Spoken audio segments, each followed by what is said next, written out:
All right, my next guest has been bullish on gold, and look, you can see right there, he got a ton of calls to prove it, but he says it's not just gold that's glittering. I want to bring in now Market Rebellion co-founder Jon Najarian. And Jon, gold is killing it.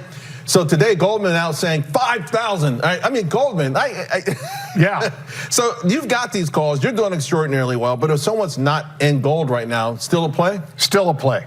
All that glitters is indeed gold, but it's not the only precious metal that's going to do well. Silver is seeing a lot, whether it's PAAS, Pan American Silver, right. Whether it's Alcoa mining. A lot of these mining plays, of course, are pegged to a much lower price when they start pulling it out of the ground, and now they're getting a much higher price. That's like manna from heaven.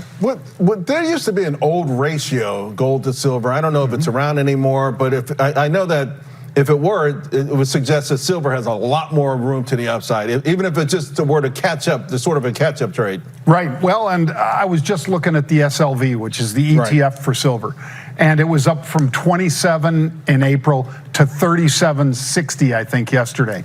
And that's a phenomenal 39% performance this year, since April. Those are amazing things. I think that continues. Gold is on the same track, and I don't disagree with Goldman.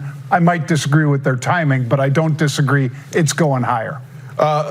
Speaking of going higher, nothing's higher today than American Eagle. Right. If the entire stock market, almost 5,000 stocks, that's the #1 stock. Somewhere, Sydney Sweeney? Yeah, she's just somewhere, laughing all the way to the bank, right? Oh, yeah. And the question is, if you buy it, can you chase it here and laugh, go to the bank with her? I think you can. I mean, this is Sydney Sweeney and Travis Kelce.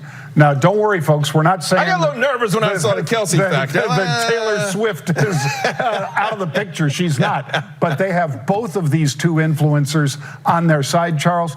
And all of their stuff is made outside the country. So riddle me this, Batman. How the heck are they still making money if they're bringing all this stuff in with the tariffs and everything? Right. And the bottom line is they're a good operator. Right. If you operate well and you give people what they want, you can make money. It's a great point because the expert said it couldn't be done. Obviously, they're not the only one. Macy's made a big move earlier in the week. Absolutely. And I read an article where sales were down after she came on. It was like maybe the New York Times. You read the New York Times, you're losing money. Yeah. I want to talk about the short side real quick because we got a minute to go.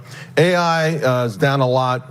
The CEO's got some issues, health issues, and Fig went public. This is a disaster, unmitigated disaster. I'm telling you, do not chase hot IPOs, folks. I mean, no, you're absolutely right. And you think these both still have more room to the downside? I do. This was their first Fig. This was their first announcement as a publicly traded company. It was not good. And they probably aren't handling it as well as a more mature company that would then cite, well, but it's right around the corner, we're going to do this or that. Did they make up some metrics or something like that? I would worry about these two. I'm not saying they're going away, but I think they've got more room to the downside, both of those two. Yeah. Hey, man, it's always a pleasure to have you on. It's my pleasure. Yeah, tell your brother to say hi. It's not an option. It's never an option. I will. All right, buddy.